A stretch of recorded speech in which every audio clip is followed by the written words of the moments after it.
I'll be working with a client, and the client is like complaining to me about what their mama's doing or their husband's doing or their sibling or whatever.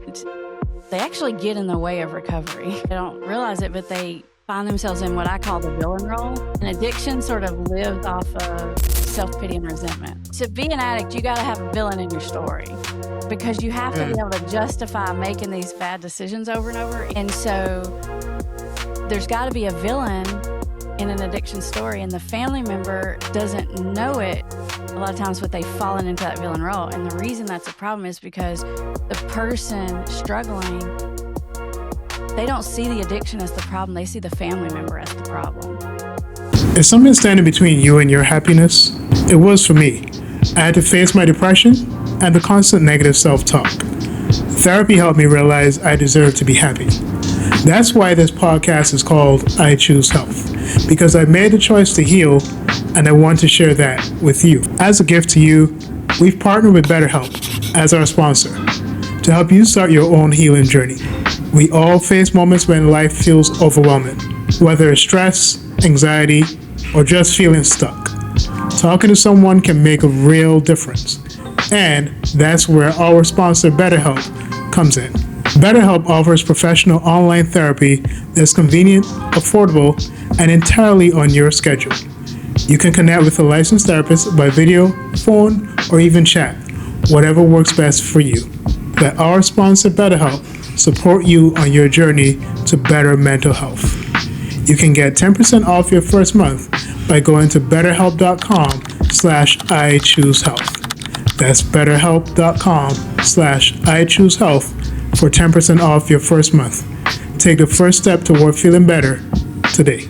As a teenager, I decided to live better, so I gave up the meat, eggs, and cheddar. At 20 and 30, I wanted more, so I strengthened my mind and my core. Living a life that is healthier and wealthier because I choose health.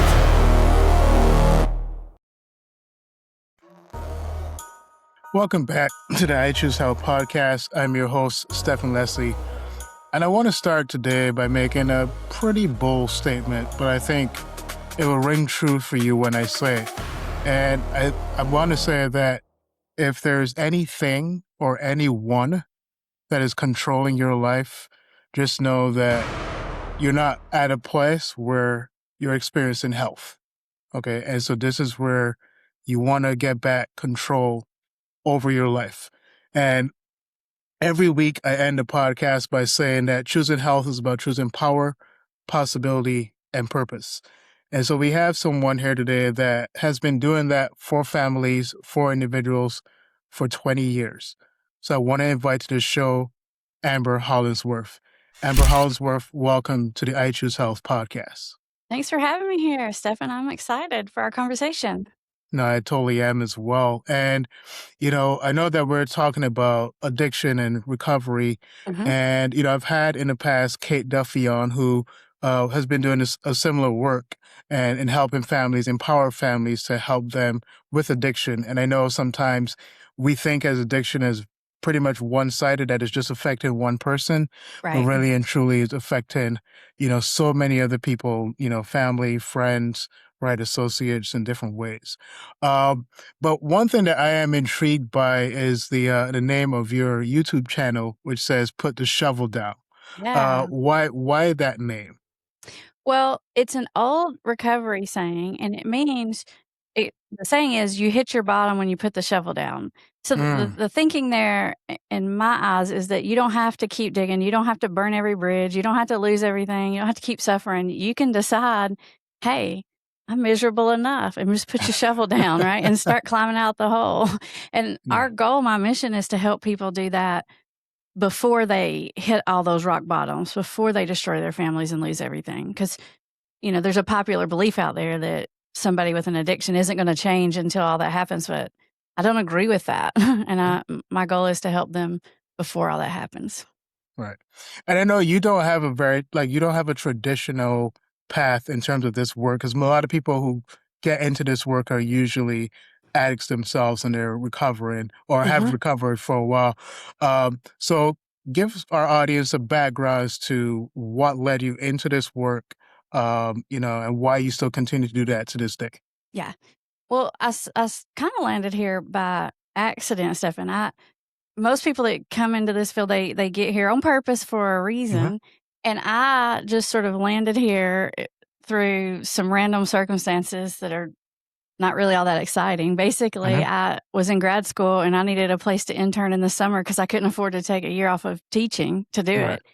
And I got put in a substance abuse program, and then the for my internship, and then the place that hired me, because I'd been a teacher, a high school teacher previously, they decided they wanted me to develop and run like a substance abuse program for teenagers. Mm. And that's really the deep end of the water. I got thrown into the deep end of the ocean right out the gate.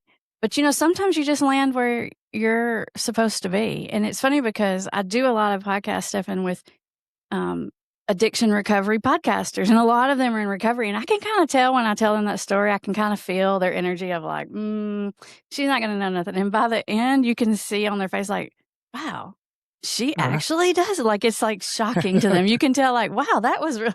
Like, they didn't expect it after I say Right. that first part. So I've spent 20 years like having to really deeply understand not just addiction and what it is, but like Mhm. what the experience is like and what the family experience is like and what's the psychology of it. Mhm. And I think honestly, not having been in recovery's ended up being a blessing for me because I've had to like really listen to people harder. And when you're in Mhm. recovery, it's easy to just sort of project your story and to say, oh, I know what you're thinking. I know what you're going to do. So in the end, I'm grateful for it. So when you were working with those teenagers, what was that like, right? Because I know that whatever issues that they were dealing with, obviously they were varied in various ways. And Hmm. I feel like teenage age is such a complicated time, right? Because there's so many other things they're worried about, from appearance to school to relationships. So what was that period like, and what was it like dealing with those kids? And also, uh, how did it vary from demographic to demographic, right? Because, Hmm. what I think concerns, you know, people of different, racial backgrounds, ethnic backgrounds when it comes to addiction, there may be completely different reasons as to why that addiction may be existing. Right. Well, I really had no idea what I was doing when I got put into that position, but it was my first, what I call big girl counselor job. And so Hmm. I wasn't going to tell anybody. I didn't know what I was doing. I was going to do it. I'm definitely a fake it till you make it person. Hmm. And so the program that I ran at night from 6 p.m. to 9 p.m., Monday, Wednesdays, and Fridays. And so what that meant was I had to get these teenagers to show up 3 times a week, like, even on Friday night from 6 to 9 o'clock. And so my first mission and the work that I did there was just to get these kids to show up because I knew if I didn't have any patients showing up that, the hospital would know I didn't know what I was doing and I might lose Right. my big girl job. So my whole thinking was, let me make this experience not horrible, right? Hmm. Because when you're a teenager and you're getting sent to drug counseling or whatever, you think it's gonna be awful. So my main goal was to make it a decent experience. Hmm. And believe it or not, that focus on that, which is not common in addiction treatment. Addiction treatment, the common thing is tear you down and rebuild you.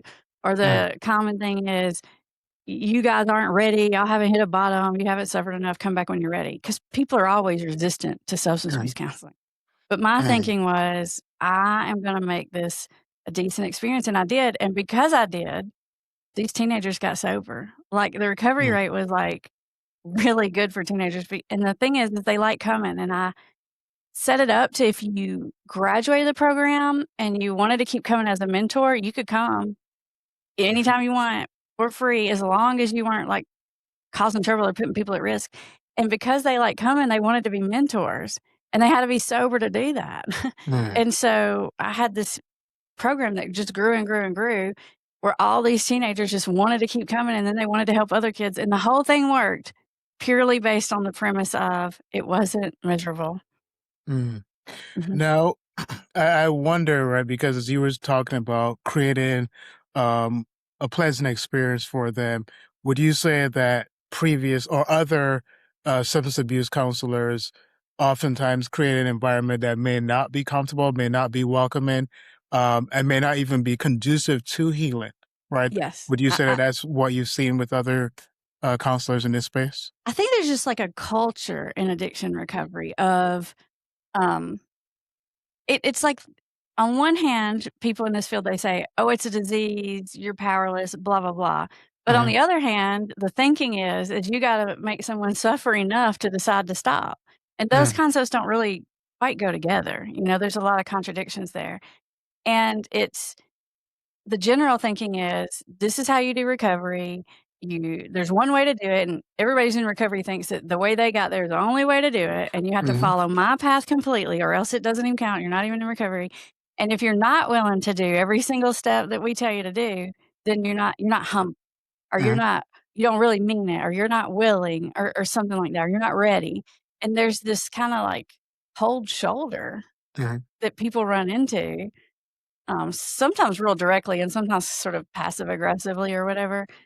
And that's not really conducive Mm-hmm. to what I call selling recovery.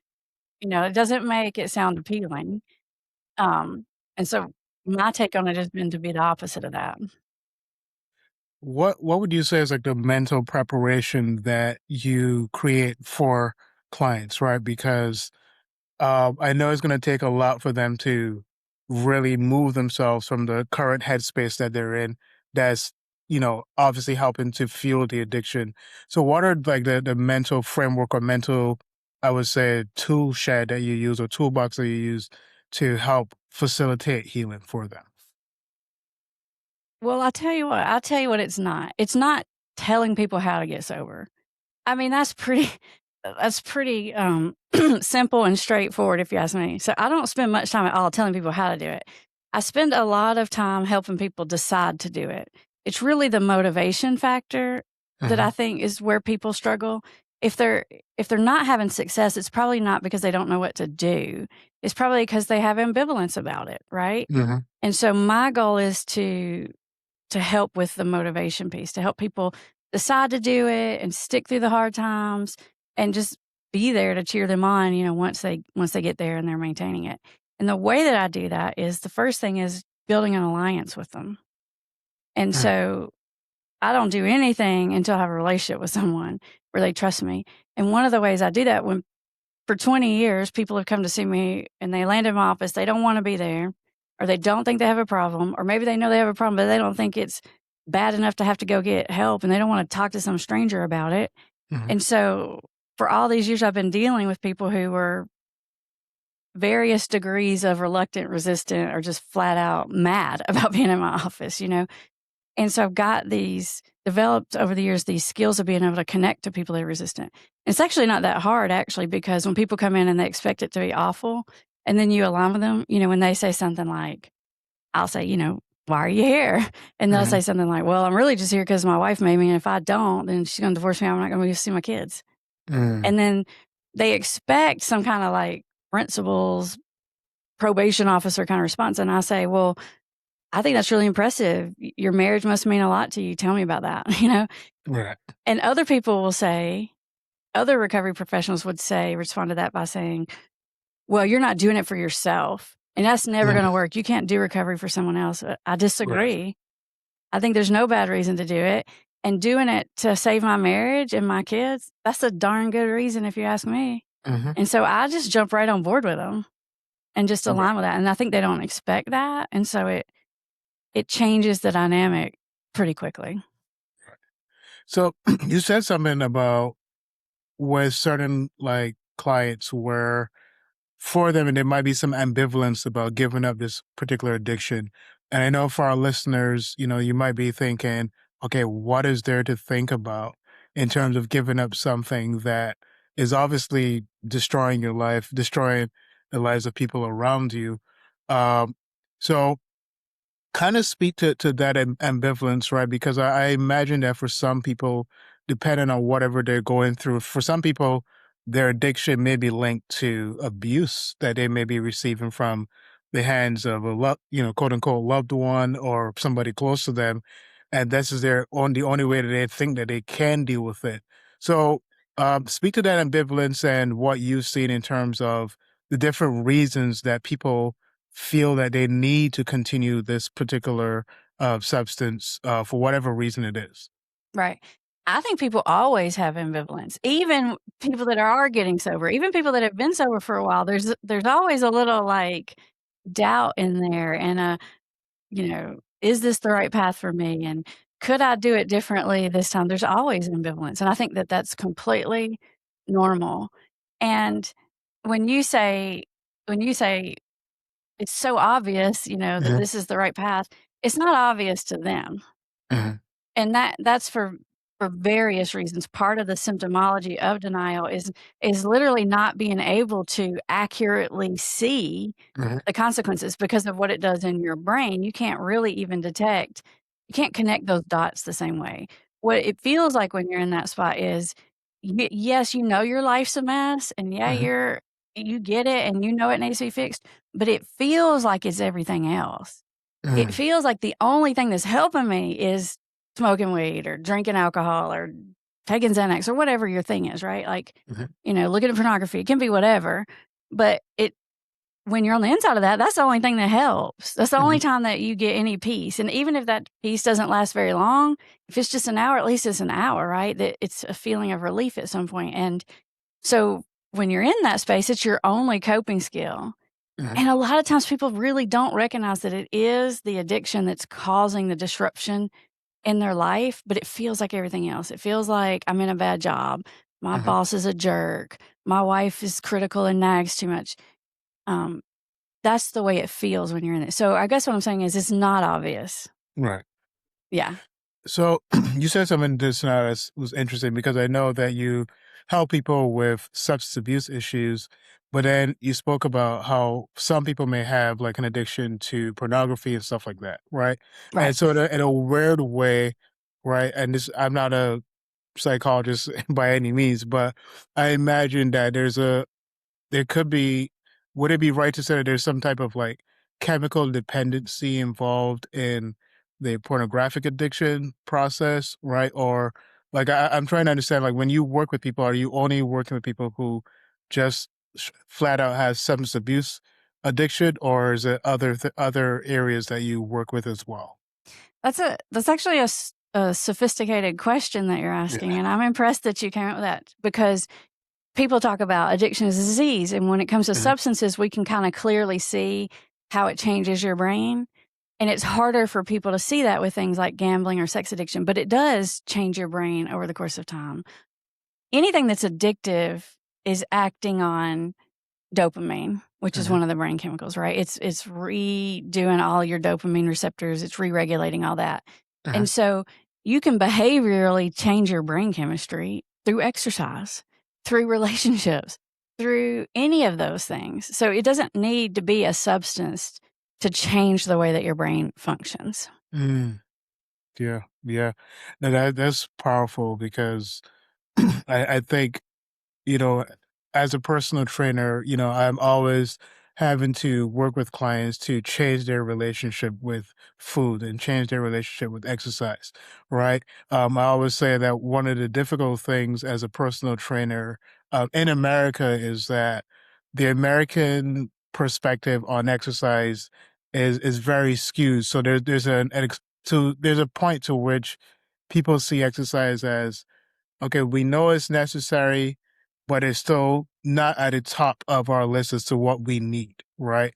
And so everything else is, shelter and, family relationships or whatever it is, but they're not looking at exercise. And so, um, and then similarly, in terms of like our mental health, like I know mental health is something that has taken up precedence over the last couple of years, but to an extent, we kind of put that on a back burner as well. We try to take care of every other physical need, but we're not taking care of what is going on inside.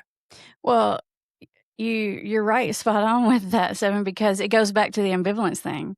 And what you're seeing is ambivalence about diet and exercise, which, like I said, is completely, totally normal. And the reason for that is because your other physical needs, they're more immediate, right? And Right. the thing about diet and exercise, those are absolutely important to survival just as much, but the consequences of it and the immediacy of it is different. Mhm. And that's what makes the urgency feel different. Right. So over the 20 years that you've been doing this work, I know that you've worked with a lot of people, a lot of Hmm. different substance abuse addictions. What has been like where you are? What has been like the number one substance addiction? I guess the number one substance that Hmm. people are usually addicted to, and how do you go about dealing with individuals who have those addictions? Well, I think addictions take trends. There are certain things, like if you think there are things that were trendy in the 60s and 70s that maybe aren't as trendy now, addictions are trending like other things.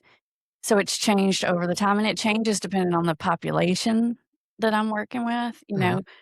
When you work with teenagers, you see a lot of marijuana addiction.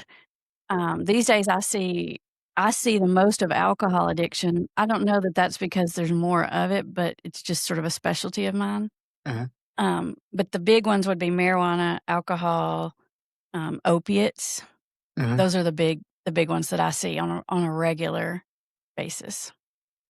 I But wa- there's not really any difference in how you treat it, to be honest. right. We'll dive more into that because Yeah. I'm wondering as well because I'm thinking about marijuana and I'm wondering if marijuana is kind of seen as the cool drug, right? It's like we're all sitting down, we're smoking it, we're passing it around, right? There's a high social element to it, Big right? time. Yes. And then we rappers are singing about it all the time. And I'm pretty sure there are other genres of music where, the mention of it comes up, but there seems to be this like social connection part to it. Yeah. So have you explored those connections with individuals who've found themselves addicted to marijuana? And, what was the revelation that you received and what was the revelation that they received in that process? I mean, you're spot on. It's more than just a substance. There's a lot of social context that goes with it. Um, and when you said it's sort of seen as like the cool drug or whatever, historically, people would say it's not even a drug. Like they wouldn't even like Mm, put that label on it. I don't get that near as much anymore, especially since like vape pens and all that's come along. I think people used to tell me all the time, like, you can't get addicted to marijuana. I don't mhm, hear that anymore because since all the vape pens and stuff, I think people know because people are like smoking all day, every day. right. Like, I Yeah. mean, like people smoke cigarettes, people are now smoking marijuana. So, like, Oh, yeah. I don't hear it's not addictive as much, but I hear like, well, it's only psychologically addictive, or I hear like, yeah, but it doesn't, it's not like when you drink, not like you're going to beat your wife. You hear all Right. these different like rationalizations. And it's not that I'm against marijuana or alcohol or any drug. Like, for a lot of people, it's not a problem at all. But for a Right. certain section of people, it starts to take over their life. Right. And I'm dealing with that section of people. Not that marijuana is bad, but just that, like, when anything takes over your life, if it's exercise Hmm. compulsively, is bad, So it doesn't matter. It's not about the drug. But I'll tell you this, it's the hardest addiction that I treat. And Mm, people are always surprised by that. It's the pain of my life. yeah. And it's interesting too because I know that with everything with the legalization of weed and legalization of Hmm. marijuana and people opening up dispensaries and I'll be 100%. Like I've never done marijuana, right? Never smoked a cigarette. Like I always tell people I'm pretty boring because I never drank alcohol willingly. I think I once when I was like a very small child, and this is very common in the Caribbean where around Christmas time, parents will let their kids taste a little bit of something of Sure. an alcoholic Yeah. beverage. And that was 27 years ago. That I have not had anything since And you that. probably thought, "Ooh, gross, why do y'all drink this?" Yeah. When you're a kid, you're like, "Why are you this is so gross?" Yeah. Yeah. Yeah. But, and so I'll be 100% like our podcast, when we first started doing like physical episodes, like in person episodes, we did it at a dispensary of a Mhm. friend. And so Mhm. we were using his space and we do have a episode that talks about, is, weed safe? Is marijuana safe? Um, so that's been a bit challenging in terms of like, speaking to other people about it because there's just so much in the media where is now been given this green card where it wasn't really green lit years ago. So Hmm. speak about how that has made your work a little bit more complex. Because it's so socially acceptable everywhere, Yeah. right? Mhm. Yeah, that's right. And it does make it a lot harder. It makes it easier to rationalize and justify. The way I deal with that is, like I said, I don't get into it about the drug itself. I don't have anything against any drug out there. Right. They have great uses, all of them, every single Mhm. one of them. It's about, is it causing a problem for you? Mhm. And when you do the work I do and you literally see marijuana like totally screwing up people's lives Mhm. and messing up their families, the idea that it's not addictive or that it has no harm is ridiculous. Like Right. when you work in it and you see it every day. Is it that way for everyone? No. But is it that way for some? Yeah, and the reason it's so hard to treat someone is because it's not like it's the hardest drug to stop. The Mhm. reason is it's the hardest drug to get people to see that they need to stop. Mm. Because of what you're talking about, because of the social acceptance of it, the social reinforcement of it. Mhm. All of those pieces come into play, and it impacts you so slowly over a long period of time that you truly don't realize it's the marijuana. Like, if Mhm. you develop a cocaine problem, you it's not too long before you figure out cocaine's causing you a problem because your bank account goes crazy, like, you're like, "Dang, this is, getting out of hand."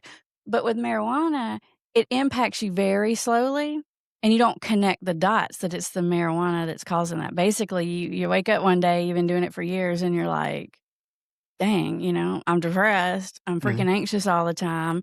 I've got all these ideas of things I wanna do, but I'm not getting anything done, my girlfriend's mad at me." Mhm. But you again, you feel like it's a lot of external circumstances, not connecting it to why is this really happening? Mhm.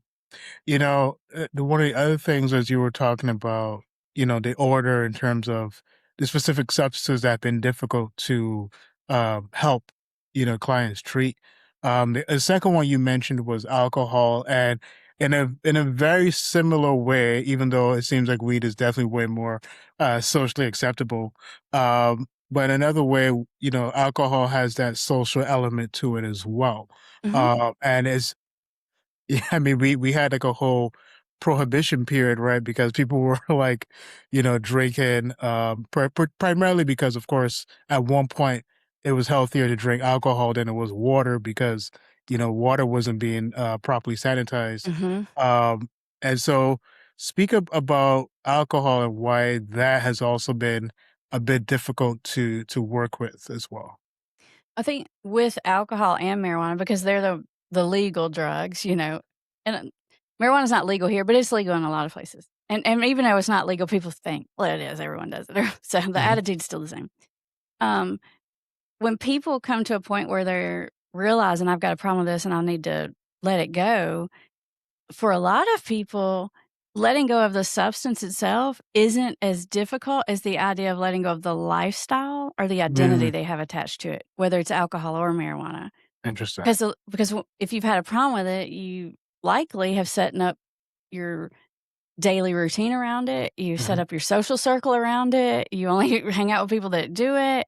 And so it's not just, I got to let go of the substance. It's like, I can't be with my friends anymore. Hmm. I gotta change everything. You might have to change your job. I mean, and a lot of those factors can weigh more heavy on people than the substance itself. Like, sometimes with quitting alcohol, people worry more about what am I going to tell people about the fact I'm not drinking Hmm. than they do about not drinking. Mm. Yeah, actually, I wanted to dive into that a little bit more because I find that relationships, whether that's romantic, whether it's a working relationship, a friendship, relationships dictate a lot of what we do, right? And what Hmm. we say, right? And a lot of, as you said, comes back to identity because people are like, okay, what are people going to think about me when I say this or when I do that. So dive a little bit deeper into that relationship aspect because um, I probably shouldn't reveal this, but I am writing a book. I'm writing a book that is coming from a philosophical perspective on relationships and selfishness and stuff like that. And Hmm.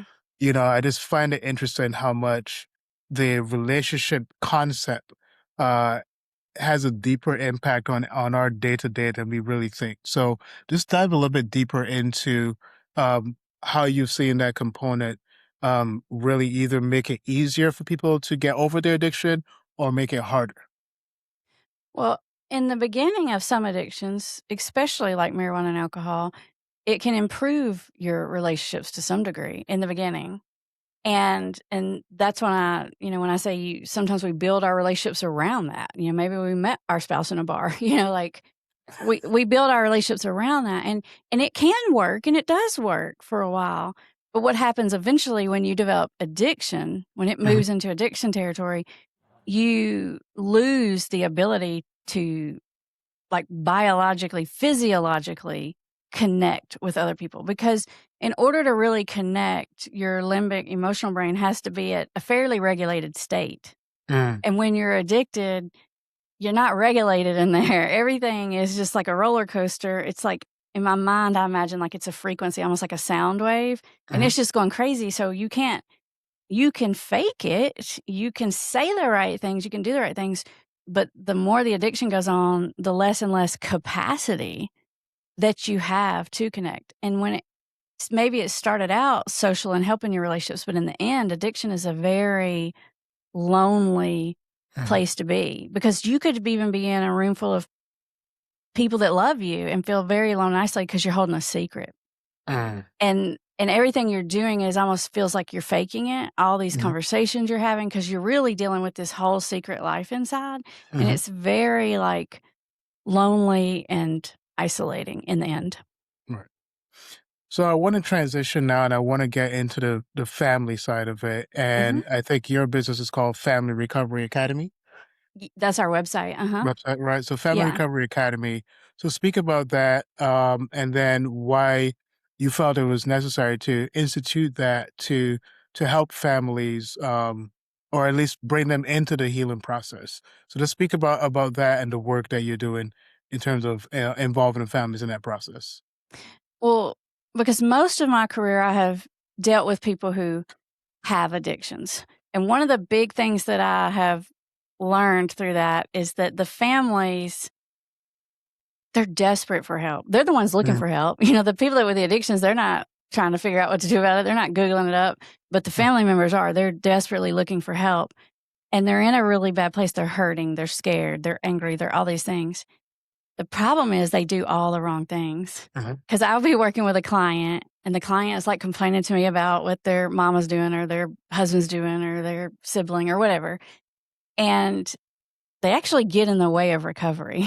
mm, And so I'm like thinking secretly behind the scenes, I'm thinking, oh my gosh, like, I gotta get these families to quit doing this because they're sabotaging the work. Because what happens is they don't mean to, they don't realize it, but they find themselves in what I call the villain role. And mm, addiction sort of lives off of self-pity and resentment. Like, to be an addict, you gotta have a villain in your story, because you have to be mm, able to justify making these bad decisions over and over.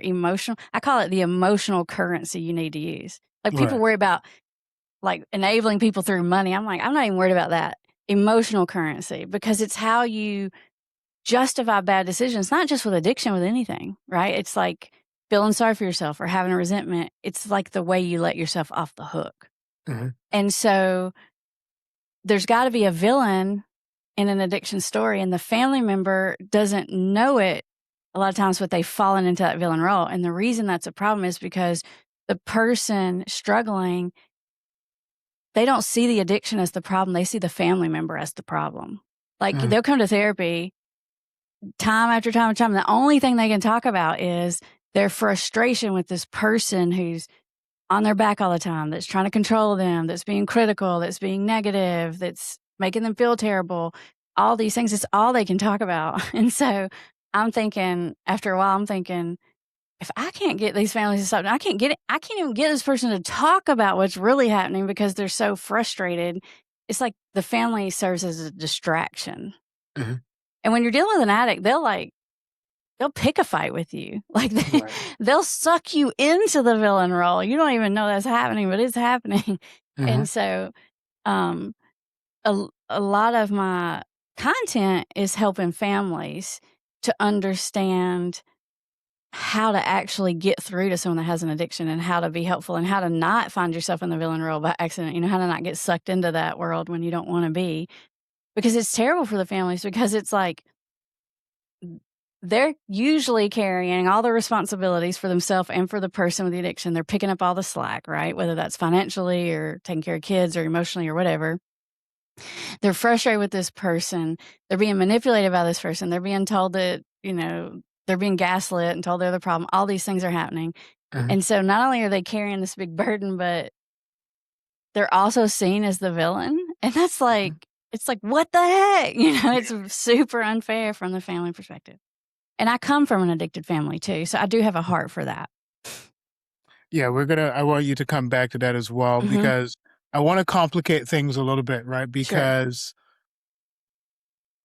it's interesting when you get into relationships and depending on how far you are into certain relationships, you care for people, right? Regardless of what that person has done to you, right? And so, I think about the woman who's being abused by her husband, but a lot of his abuse is stemming from his drinking problem, Right. right?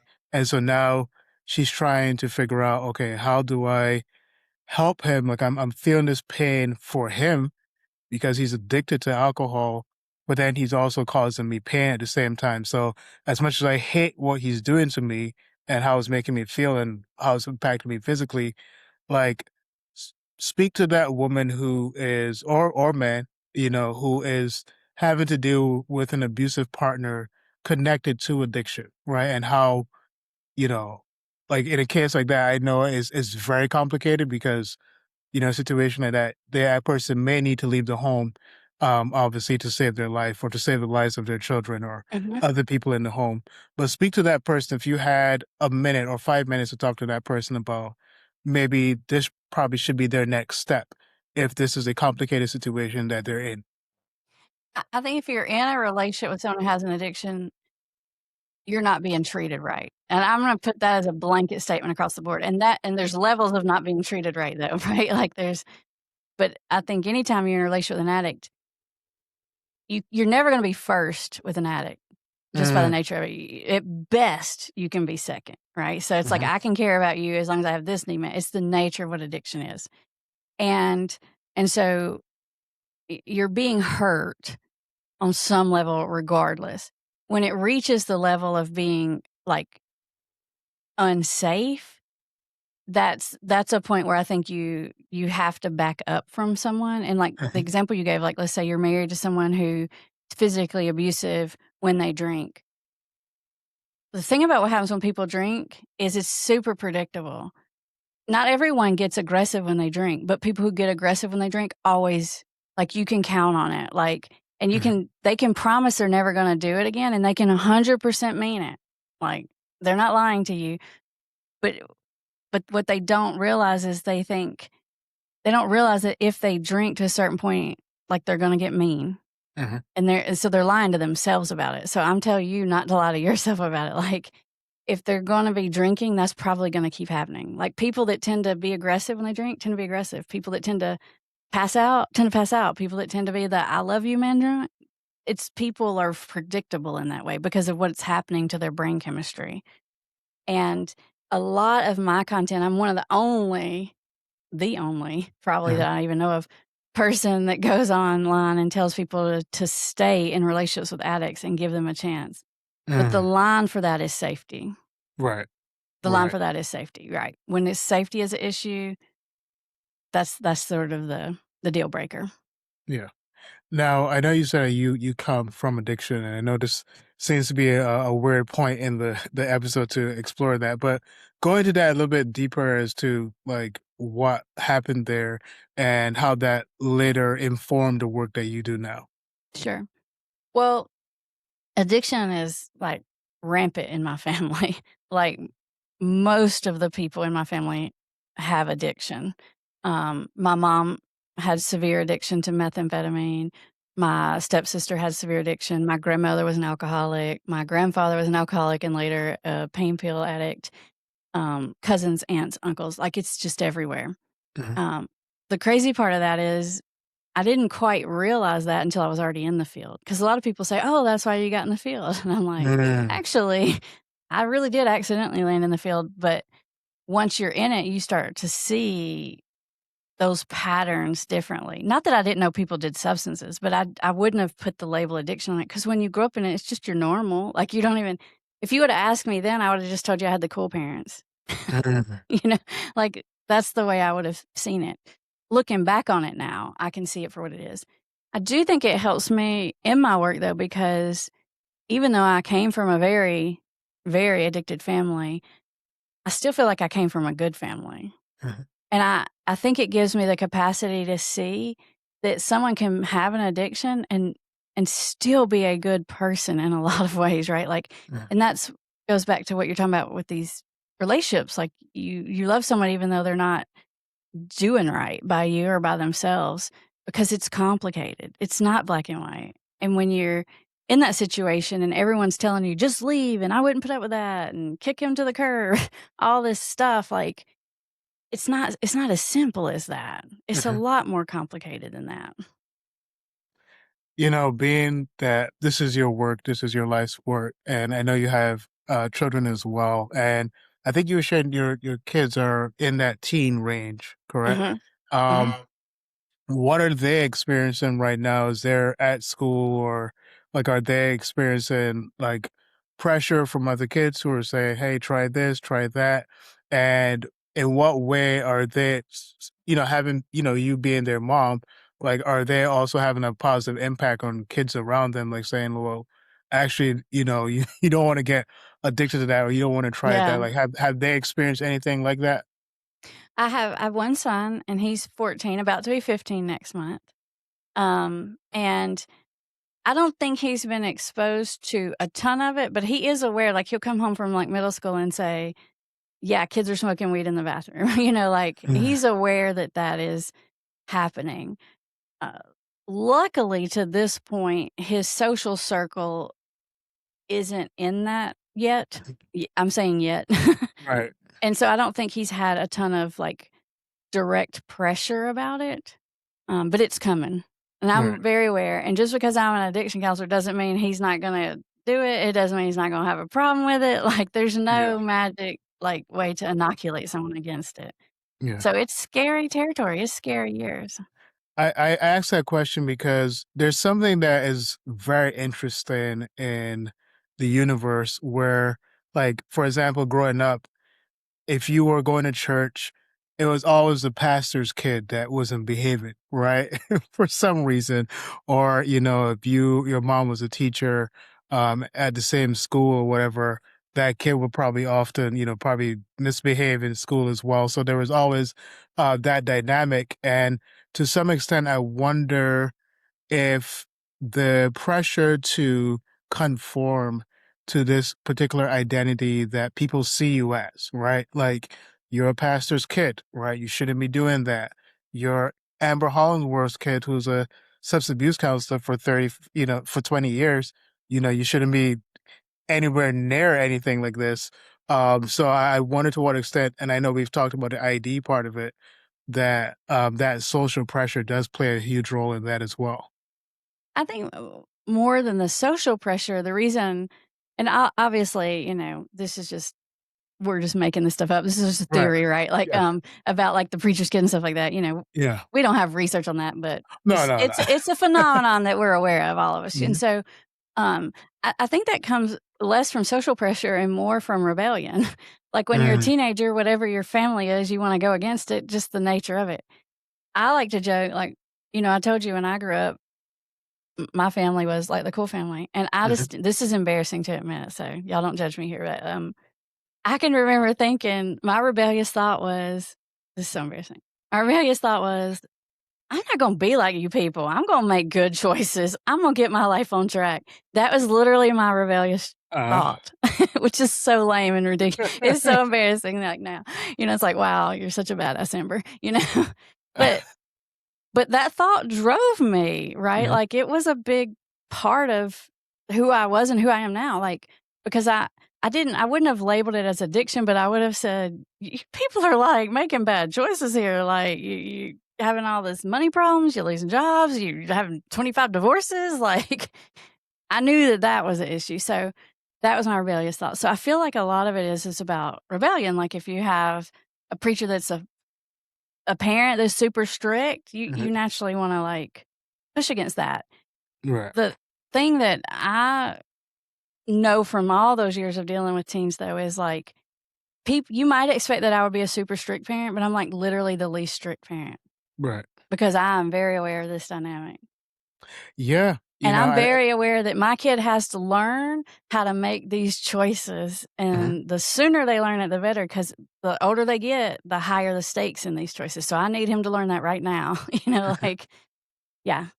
Yeah, I find that to be a very interesting phenomenon because I don't think we realize how free the human spirit is and how free the human spirit wants to be, We right? have So a human need for control of ourselves. yeah, Like it's a need. Yeah. yeah. I always tell people, it's like, whenever, I'm going to get into some very controversial territory, but I'm going to say it anyway. When they were, you know, doing like a lot of the mandates over the vaccines and stuff like that, like, a lot of people were pushing back against it. Not as many as I expected, but and I thought that people probably should have pushed back on it a little bit more because, there were some things at a scientific level that I thought probably weren't being done the correct way in terms of quarantines and the time it took to really analyze the vaccine and its effects. But it's just really interesting, like that, how that phenomenon is where the soul really is free and needs to be free and has to be free to make whatever decisions. And as it is exposed to whatever consequences, it realizes, okay, maybe I don't want to do this particular thing, right? Because it's going to have this impact. And so everybody has to go through that process of self-direction and realizing that this behavior that I'm engaging in is not good, or this behavior that I'm engaging is helpful and is healthy, I'm going to continue in this path. So Right. everybody has to make that self-determination, that self-direction at some point. Right. And that's exactly where families mess it up. And that's exactly how they end up. It's not like they cause addiction. You can't Mhm, cause someone to be addicted, but you can prolong it. Okay. Like you mhm, can ag it on, you can be accidentally gasoline in it. And you're right when you say people have a need to feel in control. A 2-year-old wants to be in control themselves. Like it's a human need. Like we want to be the boss of ourselves. mhm, And, when families get panicked, rightfully so panicked about a loved one with addiction. I mean, your fear is valid and real. Like that is mhm. happening and it's scary. You naturally want to control it or make the person figure it out faster or get them out of denial. And what's happening is you're causing them to hold on to it longer. The same way as like if your kid's dating some jerkball and you want them to stop dating them, the worst thing to do is to clamp Mhm. down on it and say you can't see him. Yeah. That's what families do when it comes to the addiction is they start trying to control it. And then what happens is people spend years in this ridiculous power struggle with their family when if they just let go, they don't even want to do it anymore. Yeah. They're just doing it because you can't make me stop. They get like so dug into this power struggle that it Mm. prolongs the situation for years and years. I'm so glad that my daughter is only 2 right now because I don't want to think of that stage of where she starts dating, right? Because I'm definitely like I'm saying I'm healthy girl dad, but then there's also that part of me that thinks about scenarios like that and is like, I want to get that boy or whatever, you know what I'm saying? So, but obviously, I think what I want to do, especially with this podcast, is take these conversations and internalize them to a point where I can sit down with my daughter and say, hey, like you're feeling something inside for this particular whoever it is you're dating or you want to date, um and I can't control that, right? But uh I want you to just you know think about those decisions that you're making and who you're choosing to connect with. Mhm. And so hopefully when we get to that bridge, I can be mature and calm enough Yeah. to I have think that when you have a conversation. daughter, I know that's probably not politically correct, but when you have a daughter, I feel like that's scarier land. Hmm. Yeah. Probably it shouldn't be, probably should be the same, but it's not. I mean, it feels as a parent, it feels scarier. Yeah. Oh yeah. The whole And dating thing. Yeah. especially as a dad, like it's a Mhm. different level where like, no, I need to protect my daughter. Like I need to keep Mhm. her safe, right? Yeah. Yeah, Like yeah. it's like you don't realize how. I'm not saying that I'm a violent person, but like you don't realize how violent you could become until like your child's safety is Oh, threatened, yeah. Yeah, yeah. right? I call it your mama bear. Your mama bear will come out in a Yeah. minute, even if you're, like, the most, like, conflict avoidant person. It comes Hmm. down to that, it triggers something primal in there. Yeah. Yeah. Definitely. And I think this is the perfect moment to let you guys know that this hoodie is for sale. Okay. The link will be in the description. So we are selling these Healthy Girl Dad hoodies as a part of the podcast. It's a premium hoodie, feels great. It's the best hoodie I've ever owned. So we are selling that, and in addition to um, hu- other hoodies that have similar messaging. And then we also do have the Healthy Girl Dad shirt as well. We have the Healthy Girl Dad T-shirt, and then we have the Healthy Girl Dad sleeveless hoodie. So those are out right now. So we'll put the link in the description if you want to grab that. And for moms, don't feel excluded because we will be including you in there as well. As we're just still working on designs for that right now. But Amber, this was amazing. This really helped me see a different angle or a deeper angle when it comes to addiction, because everything in life really is interconnected, right? And um, I think we too often compartmentalize things and not realize what one thing is connected to the other. So Mhm. I want you to take this opportunity to uh, just speak to, well, two people: the person who um, really wants to break free from their addiction, and then speak to that family member that wants that person to be broken free from that addiction. So let's take that time to speak to them at this moment. Well, if you're a person out there and you're trying to break free from an addiction or just a bad habit or whatever, problem, the the don't listen to people who tell you, you hear these crazy stats like only 1 in 10 people beat this, blah blah blah. Mhm. That's a bunch of junk.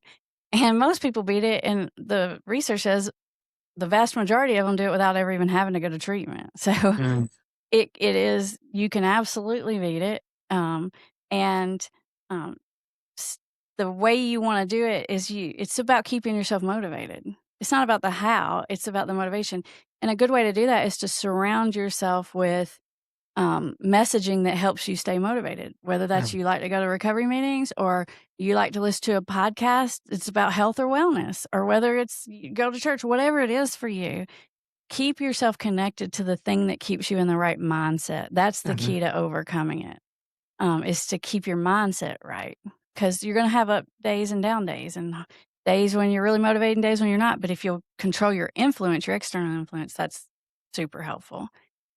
For the family members, what I would say to you is don't listen to people that are telling you that you're powerless and that there's nothing you can do. Um, a lot of the things that people are telling you to do are actually probably making it worse or prolonging it. Um, there are a million things you can do to get through to someone. It's just that they're going to go against your instincts. It's a little bit like not hitting the brakes when you're sliding on ice. Apparently, up north, they say that can be done. I don't. They say that's a thing. I hadn't got that yet, but that's what it Yeah. feels like to do the work. Mhm. Um, and if you're not sure how to do that, check out my YouTube channel, and I'll tell you how. Yes, please check out Amber's channel. I love the way that she really breaks it down into like a storytelling time, and just kind of, you're there, like she's breaking the story down, but then obviously is given the facts in between, but it really is done in such a way in which you come away with a lot, and you come away with, I believe, tools to really tackle whatever it is you're going through. So definitely take a look at that at Put the Shovel Down. We're going to put the link in the description as well. And just let us know also where we can find you. And then also speak about, I know it's short time, but I saw something about the Amber AI. Yeah, which I thought was pretty interesting. And we probably could talk about it at another time, on another episode. But definitely bring that up, and then where we can connect with you to work with you as well. sure. I'm I'm on all the regular platforms like you're supposed to be, but I'm mainly a YouTuber. So the best Mhm. place to find me is on YouTube. I have a website. You can put my name in anywhere and you can find me. That won't be an issue, but there's so much free content on YouTube. That's a great place to start. It's not gonna cost you anything. Like, there's more than 1,000 videos there. And my goal with those is exactly what you said. There's a lot of places you can go and hear stories. I want you to know what to do. When you're in Mhm. crisis, you're like, "I don't wanna how does that make you feel? I wanna know what to do." And that's what I do. I say, "Do these exact things in this Mhm. order and say it in this voice," um, because I want you to feel empowered. Not just fluff, not just philosophy, not just story, but like, how do I actually solve this problem? And so you can find all that on the YouTube channel. And if you want more than that, there is an Amber AI, which, I've developed this past year, and it is so cool. She is trained on all of my content philosophy, every video I've ever made, every course, everything I've ever written, um, thousands and thousands and thousands of hours. So you can talk to any AI. I love AIs. I talk to Claude and Chat all the time. Mhm. I talk to lots of AIs, but Amber AI is built around my philosophy and my techniques. And so let's say if you wanna get some help, but maybe you're not sure and you don't wanna commit to going to counseling or something like that. A lot of my clients tell me they tell the Amber AI things that they don't even tell me. I'm like, "Really?" They're like, "Yeah, because they feel safer." She's like me, but better. She remembers everything. Mm. Like, sometimes I'll get a question by email, and I'll write the answer out to the person, and then I'll go to Amber AI and paste their question there to see what she says, and her answers will be so much better than mine. Mhm. Like, the message will be the same, but she Yeah. just, like, lays it out and gives you all the stuff, like, so much. I'm like, "She's like me, but better, honestly." So it's really cool. Yeah. It's interesting because I think, to an extent, why they probably go to the AI as well is because I think when you take the human element away, you probably feel less judged. Not saying that people feel judged speaking with you, but there's a extent to which, when you're talking to another human being, that you feel like they have it figured out, and to an extent to which their life feels like a condemnation to yours. So I just feel like that might be another reason as well that's playing a role. But yeah. I think so, and I think too, there's also just access whenever you want it, right? Like, Mhm. sometimes everything doesn't happen, at your Tuesday 2 o'clock appointment or whatever. Mhm. So, like, there's access, and then there's also just, like, long ongoing conversations. Like, Amber AI learns you. Like, Mhm. she has a memory for you. Like, she understands your Mhm. story, and so that you build on it. And, like, when I use other AIs, sometimes I'm in there, like, going back and forth for an hour or, 2 hours or whatever, which I would never do with a human, Right. because I would feel like I was monopolizing their time. So there's a lot of advantages, I think. It's Interesting. it's just I don't know. It's kinda Yeah. neat. Yeah.